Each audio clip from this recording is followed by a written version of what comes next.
In the name of God, the compassionate, the merciful.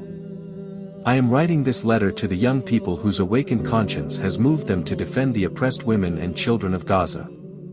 Dear university students in the United States of America, this message is an expression of our empathy and solidarity with you. As the page of history is turning, you are standing on the right side of it. You have now formed a branch of the resistance front and have begun an honorable struggle in the face of your government's ruthless pressure, a government which openly supports the usurper and brutal Zionist regime. The Greater Resistance Front, which shares the same understandings and feelings that you have today, has been engaged in the same struggle for many years in a place far from you. The goal of this struggle is to put an end to the blatant oppression that the brutal Zionist terrorist network has inflicted on the Palestinian nation for many years. After seizing their country, the Zionist regime has subjected them to the harshest of pressures and tortures.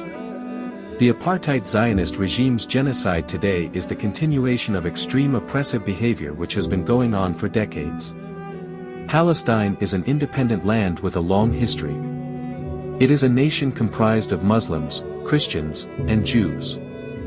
After the World War, the capitalist Zionist network gradually imported several thousand terrorists into this land with the help of the British government. These terrorists attacked cities and villages, murdered tens of thousands of people and pushed out multitudes into neighboring countries. They seized their homes, businesses and farmlands, formed a government in the usurped land of Palestine and called it Israel.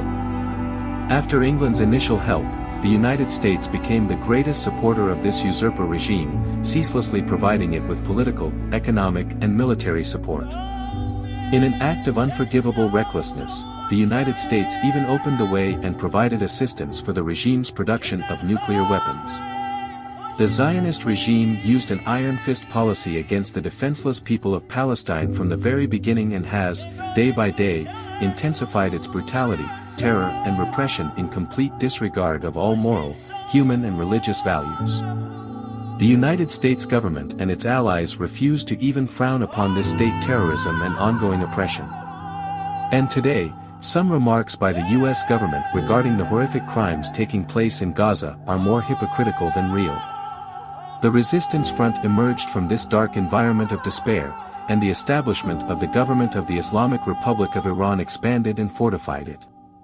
The global Zionist elite, who owns most US and European media corporations or influences them through funding and bribery, has labeled this courageous, humane resistance movement as terrorism. Can one call a people a terrorist nation for defending themselves on their own land against the crimes of the occupying Zionists? And is helping such a nation and strengthening it an act of terrorism?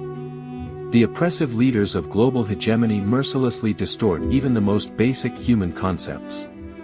They portray the ruthless, terrorist Israeli regime as acting in self-defense, yet they portray the Palestinian resistance which defends its freedom, security and the right to self-determination, as terrorists.